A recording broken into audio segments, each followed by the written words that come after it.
চরমোনা এবং জামাতে ইসলামের ভিতরে সংঘর্ষ সৃষ্টি হয়েছে এবং চরমোনা হয়তো বা জামাতের সাথে নাও থাকতে পারে।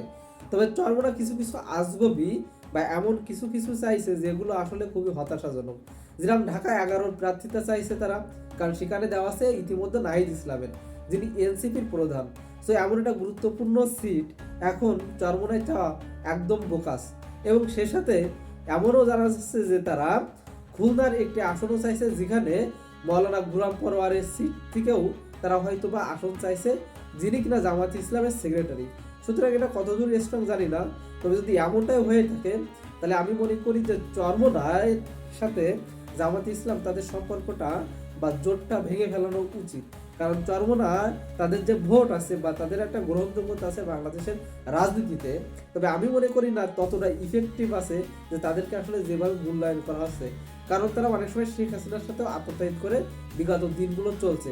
অবশ্য জুলাই অভ্যুত্থানে তারা খুবই মুখ্যমশালী ভূমিকা পালন করছে, তবে তারা খুবই সুবিধাবাদী একটি দল বা একটা রাজনৈতিক দল।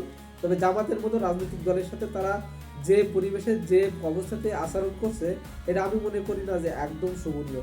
তো জামাতের উচিত চরমোনায় বেশি ঝামেলা করলে বা বেশি যদি তাদের সাথে লেয়ার জোয়ার না হয়, চরমোনাকে বাদ দিয়ে দল গঠন করা।